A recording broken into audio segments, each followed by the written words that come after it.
Hello everyone, welcome to our show Thoughts on Education, an initiative by College Dunia. So today we have Dr. Ashish Pathak with us. He is the HOD of Pharmaceutical Chemistry in Ravi Shankar College of Pharmacy.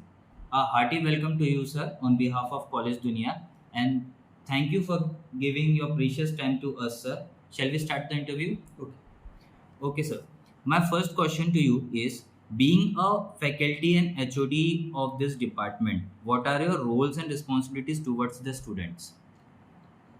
Pharmaceutical chemistry एक ऐसा subject है कि जहाँ पर हमें students को ये बताना पड़ता है कि जो भी ड्रग वो यूज़ करने वाले हैं वो एक्चुअली एक केमिकल है। जैसे कि हम एग्जांपल लें पैरासीटामोल, तो पैरासीटामोल हर कोई जानता है, लेकिन पैरासीटामोल बेसिकली एक केमिकल है, पैरा एसिटामिडोफेनॉल। तो हम हर ड्रग के बारे में इस तरह से जानकारी दे सकें स्टूडेंट्स को कि हर मेडिसिन और ड्रग एक केमिकल है, वो कैसे हमारे बॉडी के अंदर काम करता है और किस तरीके से हम उसके इफ़ेक्ट और साइड इफ़ेक्ट को बढ़ा सकते हैं, साइड इफ़ेक्ट को कम कर सकते हैं, कैसे हम इन सारी चीज़ों को मैनेज कर सकते हैं। ये सारी चीज़ें बीइंग एचओडी मेरा काम है कि मैं स्टूडेंट तक ये बात पहुँचाऊँ और जो हमारे कुछ नए टीचर्स हैं उन तक ये बात पहुँचाऊँ। Okay, sir. How do you try to bring in practical approach towards subjects and make it industry oriented?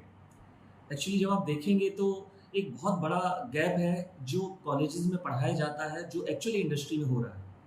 क्योंकि आप देखते हैं जैसे कि कई ऐसी मेडिसिन है जिनको हम बुक्स में स्टूडेंट्स के साथ डिस्कस करते हैं, हो सकता है उनमें से कई मार्केट से आउटसाइड निकल चुकी हैं, वो आजकल यूज़ नहीं होती हैं, या फिर कई ऐसी मेडिसिन है जो उपयोग की जा रही है जिनका यूज़ हो रहा है लेकिन वो एक्चुअली अभी तक बुक में नहीं दी गई है। इसी तरह से अगर इंडस्ट्री की हम बात करें तो इंडस्ट्री में जिन मशीनरी का यूज़ किया जा रहा है, जिन इंस्ट्रूमेंट्स का हम इंडस्ट्री में यूज़ कर रहे हैं, वो एक्चुअली उन पे प्रैक्टिकल परफॉर्म नहीं करवाए जाते हैं in most of the institution. तो हमारा टारगेट ये है कि जो स्टूडेंट है वो स्किल्ड बने। एक सिंपल से एग्जांपल से अगर हम लें कि अगर किसी ने एक चाय की दुकान भी खोली है तो उसे एक ऐसा आदमी चाहिए जिसे चाय बनाना आता हो, ना कि उसके पास चाय बनाने की डिग्री हो। तो हम चाहते हैं कि जब यहाँ से कोई स्टूडेंट निकले तो वो स्किल्ड हो मेडिसिन के बारे में, मेडिसिन को बनाना, मेडिसिन के बारे में टेस्टिंग करना, मेडिसिन किस तरह से हमारी बॉडी के ऊपर इफ़ेक्ट देगी या साइड इफ़ेक्ट देगी, इन सब के बारे में उसको जानकारी हो। Right, sir. What are your views upon the placements and higher education about the students from your department, or how does your department prepare students for higher education? Higher education की जहाँ तक हम बात करें तो दो तरह से आफ्टर बी फार्म लोग हायर एजुकेशन में जाते हैं। तो डायरेक्ट एम फार्म में एडमिशन लेते हैं। कई लोग, कई कॉलेजेस हैं जो बी फार्म के बाद केवल only B pharm percentage basis पे वो एम फार्म में एडमिशन दे देते हैं। लेकिन मेरा पर्सनल ये ओपिनियन है कि जो अगर अच्छी जगह से एम फार्म करना चाहते हैं, हायर एजुकेशन में जाना चाहते हैं, एम टेक करना चाहते हैं, उनको जीपेट क्वालिफाई करना चाहिए या जीपेट के लिए कम से कम प्रिपरेशन तो उनको करनी चाहिए। कई जगह अगर आप देखेंगे तो उन्होंने जीपेट मैंडेटरी कर दिया है, कम से कम अपीयर तो स्टूडेंट को होना ही है उसमें। तो जब ये सब तैयारी करके प्रिपेयर करके जाता है तो उसके दिमाग में ये विज़न क्लियर रहता है कि हम कौन से सब्जेक्ट में आगे जाके बेटर करेंगे। जैसे मैं being a HOD of pharmaceutical chemistry, मैं उसे तैयार करता हूँ, इस तरह से उसको सपने दिखाता हूँ कि वो अगर जाएगा तो मॉलिक्यूलर लेवल पे कैसे काम कर सकता है। जैसे कई ऐसी आज भी बीमारियाँ हैं जिनके ऊपर अभी भी हम मेडिसिन इफ़ेक्टिवली नहीं ढूँढ पाए, जैसे कैंसर है, एपिलेप्सी है। तो अगर हम उन बीमारियों को समझ पाए, अगर हम उनके बारे में जानकारी ले पाए कि कौन से हमारे बॉडी के अंदर बायोमॉलिक्यूल्स हैं जो उन डिजीज़ के लिए रिस्पॉन्सिबल हैं, तो उसी के अकॉर्डिंग हम ड्रग वहाँ पर तैयार कर पाएँगे। और इसके लिए अगर हम बात करें तो उसको हायर एजुकेशन में जाना ज़रूरी है। Okay, sir. How do you help your students to cope up with the competition being so high in the outside world? Competition वास्तव में इस समय बहुत ज़्यादा हाई है अगर ओवरऑल देखें तो। लेकिन मेरा अपना ओपिनियन थोड़ा-सा इसमें अलग है कि मेरा ये मानना है कि आपका कंपटीशन किसी दूसरे से हो ही नहीं सकता है। मेरा ये मानना है कि आपका कंपटीशन खुद से है। कल हम क्या थे और आज हमने अपने आप को कितना बेहतर बनाया। अगर हम अपने आप से ही लगातार कॉम्पीट करेंगे और अपने आप को लगातार बेहतर करते रहेंगे तो मुझे लगता है कि आउटसाइड ऐसा कोई कॉम्पिटिशन नहीं है। तो रेगुलर कल से आज हमें स्टूडेंट्स को बेहतर बनाना है। जो वो कल थे, हम आज उन्हें और बेहतर कैसे बना सकते हैं। Right, sir. And what are the challenges you faced or you are facing to uplift the quality of education of your department? ये जो सबसे बड़ी प्रॉब्लम जो मैंने फेस की, एक तो चूँकि मैं फार्मास्यूटिकल केमिस्ट्री डिपार्टमेंट का हेड हूँ, तो मोस्ट ऑफ द स्टूडेंट्स जिस बैकग्राउंड से आते हैं, उसमें सबसे बड़ा डर उनके दिमाग में केमिस्ट्री से रिलेटेड रहता है। जैसे कई लोगों के दिमाग में पहले से ही रहता है, नहीं केमिस्ट्री तो उससे कभी बनेगी नहीं। वो शायद डर 11-12 से उनके दिमाग में आ जाता है। उन्हें लगता है कि केमिस्ट्री बहुत ही टफ सब्जेक्ट है, कई वो स्ट्रक्चर देख के ही घबरा जाते हैं।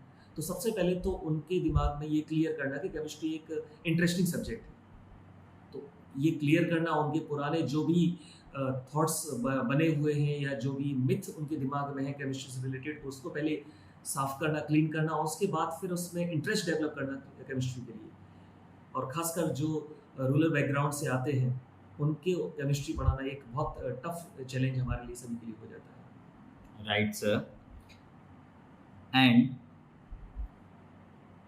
when you came to the college, what was your vision and how are you trying to achieve the same? जब मैं कॉलेज में आया तो मैंने एक लोगों के दिमाग में एक चीज़ देखी थी कि जो लोग बोलते थे कि टीचिंग में केवल वही लोग आते हैं जिनको और कहीं कुछ नहीं मिल रहा है, तो उन्होंने सोचा कि टीचिंग ज्वाइन कर लेते हैं। तो मेरे दिमाग में सबसे पहली चीज़ ये थी कि लोगों को ये बिल्कुल क्लियर करना कि बाय चांस नहीं, बाय चॉइस लोगों को टीचिंग ज्वाइन करने, क्योंकि टीचिंग एक ऐसा प्रोफेशन है कि आपके जो थॉट्स हैं वो आपके स्टूडेंट्स में रिफ्लेक्ट होते हैं। तो पहली चीज़ ये थी कि बच्चों को, जो स्टूडेंट्स हैं, उनको पॉजिटिव रहना सिखाना।